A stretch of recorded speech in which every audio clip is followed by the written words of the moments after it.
Čau! Esmu atgriezies. Šodien esam atbraukuši uz Ventspili, ja? Un šodien apskatīsim Ascenso boss riepiņas. Un atkal es saku riepiņas, es gan apsolījos vairāk tā neteikt.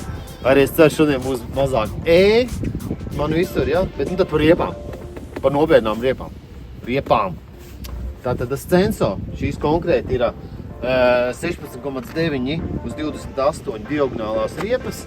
Ascenso boss, jā, kas ir skatījušies man pirmo video, tur es jums rādīju noliktavā bossu, ka es ar viņu ļoti lepojos un paredzu viņa ļoti spožu nākotni.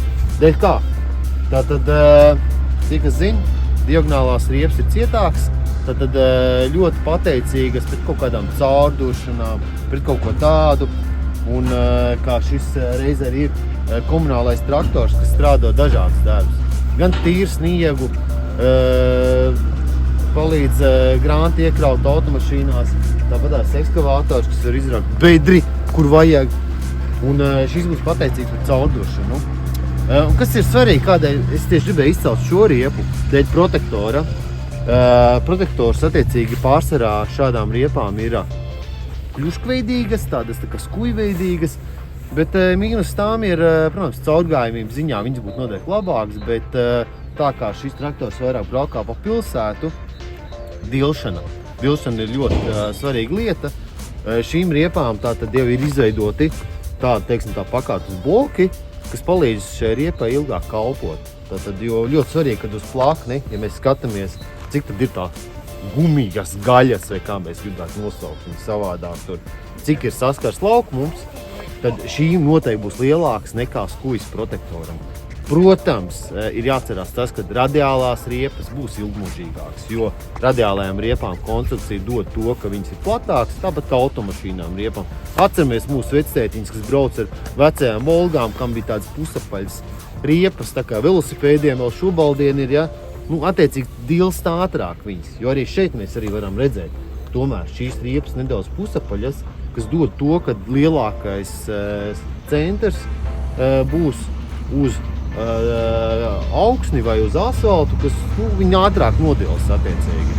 Tātad jā, diagonālā riepa ir pusapaļa, tātad, kas atkal var pastiprināt šo riepu dilšanu, bet tad, ja ir izteikti vairāk, teiksim tā, braucieni pa asfaltu sēgu, un, protams, mūsu rekomendācija izmantot radiālās riepas, kuras jau, tā kā viegla automašīna riepas, ir ar vienmērīgāku saskars laukumu, un viņas attiecīgi lēnāk dils, protams. Arī radiālās riepas būs arī pēc uzbūves platākas, kas viņas dos vēl vairāk attiecīgi no gumiju, un tātad lēnāk dilšana attiecīgi, jā.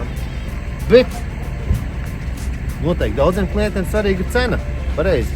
Diagonālās riepas konstrukcijā ir uzražot daudz lētāk nekā radiālās riepas. Tātad šīs riepas noteikti izvēlēsies tie klienti, arī kuriem ir svarīga cena. Ja? Un konkrēti tieši šīs izvēlēsies tam, kuram svarīgi ne tikai cena, bet arī, lai tās riepas ilgāk arī kalpot. Ja? Mēs tāpatās arī gribējām vēl pieskarties spiedienu jautājumam, kurā mēs pieskārāmies arī pie lauksaimniecības riepām.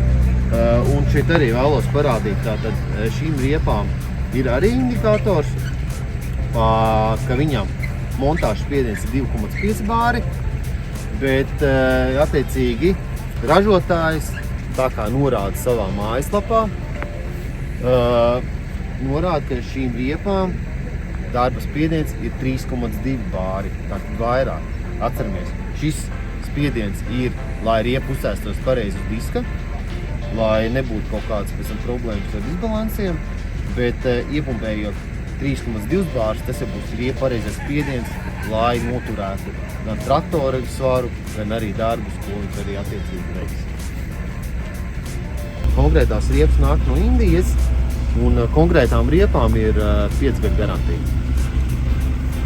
Tad ir informācija arī no traktorista, tā kā šīs riepas, es negribu kļūdīties, tas bija, kad viņas tika uzmontētas decembrī vai janvārī, un tad pārbraucieni salīdzinājumā pret tās, kas bija iepriekš traktoristam bija radiālās riepas, ko viņš arī teica, jā, viņas bija platākas, protams, bet pārbraucienos, braucot no viena pilsētas gala uz otra, to vispār nejūt, kaut gan šīs ir diagonālās, šīs ir cietākas, tā kā es stāstīju, ja? Tad pietiekami komfortabls riepas. Viens braucot kaut kur, vienīgais ir braucot kaut kādā karjerā, kur ir smiltis, protams, viņš vairāk izjūt, ka riepas iegrīst. Tas ir to, ko es stāstīju par radiālajām, diagonālajām riepām. Tad, protams, ja mums ir mīksts segums, izvēlamies radiālās riepas, ne diagonālās. Bet pirmās atsauksmes labas, esam paņēmuši motorstundas arī, tā kā, skatīsimies. Tātad, industriālās riepas parasti strādā kaut 2, 3, 5 gadus. Skatīsimies, cik šīs riepiņas ilgi nostrādā. Atkal riepiņas, Mareks teica, sasolījis, ka riepiņas nebūs riepas.